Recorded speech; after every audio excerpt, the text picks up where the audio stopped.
Sometimes you hear about things, stories maybe, that are just so out there, so unexpected. Your first reaction is just disbelief. Right. It reminds me of that old verse, look, be astonished. I'm doing something you won't believe, even when you're told. Mm-hmm. That feeling of astonishment. Exactly, that feeling. And that's really where we're starting our deep dive today. And often that surprise, that feeling, it means we're bumping up against something really significant. Something that challenges how we normally see things. Precisely. And today we are diving deep into church planting movements. Yeah. Now, this isn't just, a few new churches popping up. It's way more dynamic. David Garrison, who has tons of experience in global missions. Right, his book, Church Planting Movements. That's the one. He defines it as, and this is key, a rapid multiplication of indigenous churches planting churches that sweeps through a people group or population segment. Rapid, indigenous, and churches planting churches. Those are the core ideas. It's like a wave. Yeah, a groundswell maybe, spreading naturally within a community. And Garrison, he really knows his stuff. Decades with the International Mission Board, visited, over 80 countries? Yeah, so he's seen these things up close in lots of different places. Definitely gives his work some real weight. For sure.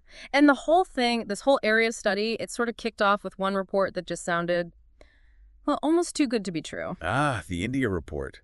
David and Jan Watson. That's it. Their annual update came in, and it talked about new churches in nearly 100 places, cities, towns, villages. And thousands of new believers. Thousands upon thousands. Yeah, you can imagine how that landed. Mission reports are usually, steady progress, small steps. Right, incremental. So numbers like that, huge red flags for some people. Questions immediately. Skepticism would be natural, absolutely. Is this real? Are the numbers inflated? They're probably putting it mildly. But David Watson, his response was simple. Come and see. Just come look for yourselves. Yeah, which says a lot, right? It does. Shows real confidence in what was happening on the ground, not just numbers on a page. So they sent a team to India to check it all out. Okay. They went to Lucknow, Patna, Delhi, Varanasi, lots of smaller places too. And the guy leading the team, he went in super skeptical, came back totally convinced, said something like, everywhere we looked, it was exactly what Watson reported. Something extraordinary was happening. Wow. So that initial shock, that disbelief, it was met with real evidence. Yeah, and that really sets the stage for understanding just how powerful these movements can be. It really does. And the thing is, that India story, it wasn't just a one-off. No, not at all. It was like the first tremor before bigger quake. Because then, a year later? Similar stories started coming out of Southeast Asia. Exactly. And then the year after that, Latin America. Missionaries there reporting the same kind of thing, rapid growth, new churches springing up almost on their own. Okay, so India, Southeast Asia, Latin America. Then China. 2 different reports from different parts of China. Also incredible growth. And that's when the term itself, church planting movements, really started to stick. Yeah, it became the way to describe this pattern they were seeing. A pattern, right. Not just isolated events, but something similar happening in very different places. Totally. And those reports, they just kept coming. Still are, really. It gives you the sense that something big is underway globally. So maybe we should look at some specific examples to get a feel for the scale. Good idea. Garrison documents quite a few, like one missionary in East Asia. Okay, November 2000 sets a goal. 200 new churches in 3 years among one group. Okay, 200 churches, 3 years. Seems ambitious, but maybe doable. Doable. Try 4 months. Wait, 4 months, not 3 years. 4 months, hit the 200 church goal, and 6 months in, they were at 360 churches. 360. And over 10,000 baptisms. Wow. Okay, that's not just growth, that's explosive. That's the rapid part, right? It really hits you. Absolutely. That kind of speed is just remarkable. And it's not just like out in the remote areas either. Think about Qining County in China. Local Chinese believers started 236 new churches in 1 month. 1 month. 1 month. Or China overall, in 2002, 15,000 new churches, 160,000 new believers in just that year. 15,000 churches in a year. That multiplication rate is just fundamentally different from normal church planting. Totally different dynamic. And think about the resilience. There was this one country in Latin America back in the 90s facing serious government persecution, really trying to stamp out religion. Right. Pressure. But despite that, the number of churches went from about 235 to over 4,000. From 235 to 4,000. Yeah. Under persecution. Yeah, and they had 30,000 people waiting to be baptized. That's incredible resilience. Speaks volumes about how deep these movements go. It's not easily stopped from the outside. No kidding. It suggests something really powerful driving it from within. That really points towards that indigenous idea we need to talk about. Definitely. And you see it pop up in surprising places, too, like Western Europe. A pastor and his wife, they started 15 house churches. Okay, 15. Then they go away for 6 months, they come back, and find at least 30 churches. It doubled while they were gone. At least. Maybe more they hadn't even found yet. The pastor just said it was wild. Ah, wild. Like it just took on a life of its own. Exactly. Seems like even the people involved are often surprised by the speed. That seems to be a common thread, doesn't it? Being taken aback by the scale. It really does. Or Kazakhstan. You know, historically not the easiest place for Christianity. Right. Centuries of resistance, you could say. But in the last decade or so, over 13,000 Kazakhs have come to faith.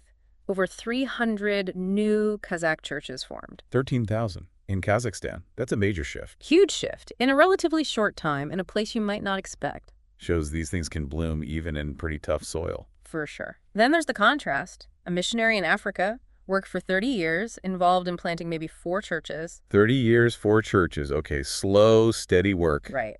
Then, the last 9 months of the report. Let me guess. More than 4. 65 new churches. Whoa. From 4 in 30 years to 65 in 9 months. Yeah.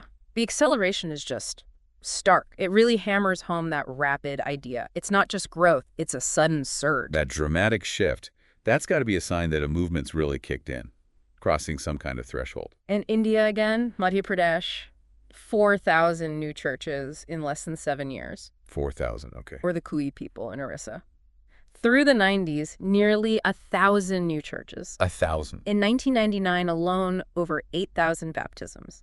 And by 2001, they were seeing a new church start, roughly every single day. Every day. A new church popping up every 24 hours. Yeah. Try to wrap your head around that rate of growth. That's hard to even picture. It shows how it becomes self-sustaining, embedded in the community. Definitely not dependent on just a few people anymore. Oh. And one more, Inner Mongolia in the 90s, documented over 50,000 new believers. 50,000. So big picture, Garrison estimates, many millions of new believers globally over the last couple of decades, all through these movements, happening everywhere. Okay, so the examples are powerful. They really paint a picture of the scale and speed. Maybe we should break down those characteristics Garrison identified. Yeah. The defining features. Yeah, let's do that. There are 4 main ones. First one, rapid multiplication. Right, not just adding churches, but multiplying them. Exactly. It's not just, we added 5 more this year. It's that the new churches quickly start more new churches. Like a chain reaction. Yeah. And it grows faster than the overall population. The goal isn't just a few more dots on the map. It's reaching whole groups, whole cities. Exponential, not linear. That distinction is critical. It's self-perpetuating. Each new church is a launch pad. Spot on. Okay, second characteristic. They're indigenous, Right. meaning it comes from within the local group. It's driven by them, not mainly by outsiders or foreign money. So outsiders might start things, maybe? They might play a role initially, sure. But the momentum, the leadership, it quickly shifts to local believers. Right. Sometimes people joining the movement later might not even know foreigners were ever involved. It feels homegrown. Like it belongs there naturally. Yeah, like a plant thriving in its own soil, not needing constant outside help. That internal ownership, that's got to be key for lasting, right? Absolutely. Makes it much more resilient and deeply rooted. Okay, third one, churches. Planting churches. Not just individuals planting churches. Right. While planters might kick things off, the real sign of a movement is when the churches themselves become the main agents starting new churches. Ah, okay. The congregations reproduce. Exactly. That's what fuels the exponential growth. Garrison uses analogies like dominoes falling fast or a dam breaking open. I like the dam breaking image. A flood of new activity. Yeah. And he says in real movements, it gets so widespread, so driven by local leaders that the original catalysts, they can't control it all anymore. They shouldn't control it all. That's actually a sign of health, that it's sort of out of control. In a good way. It means it's self-sustaining. It's moved from one person's project to a community effort. Gotcha. An internal engine for growth, not top-down. Exactly. And the last one, number 4, it happens within people groups. Because of language and culture. Mostly, yeah. The message spreads best when people share language, share culture, share that understanding. So movements often ignite and spread along those lines. Makes sense. Communication flows easier. But Garrison also notes they don't usually stay locked in one group forever. As people's lives change, they naturally start reaching out to neighbors, to other groups. So it starts focused, but can spill over. Yeah, it has that potential to cross boundaries eventually. Okay, so rapid multiplication, indigenous churches planting churches, Yeah. and within people groups. Those are the markers. Those are the core markers. Now, there's this interesting tension, right, between human effort and, well, what many involved would call God's work. Right. People experiencing this often say, this is purely God. The scale feels miraculous. And you look at the numbers, the speed, it does feel like something extraordinary is happening, something beyond just human planning. Definitely a sense of that. But Garrison pushes back a bit on the idea that it's only divine action, like humans have no real role or responsibility. Okay. He argues that believers play a vital part, and maybe counterintuitively, they can also mess things up. How so? Well, maybe bringing in methods or expectations from outside that don't fit good intentions but wrong approach for that specific context. Okay. So well-meaning actions could actually slow things down or even stop it. Yeah, he says these movements, while powerful, can be surprisingly vulnerable to, let's call it human tampering, things that disrupt the natural indigenous flow. So there's a responsibility there, a need for sensitivity. Huge responsibility.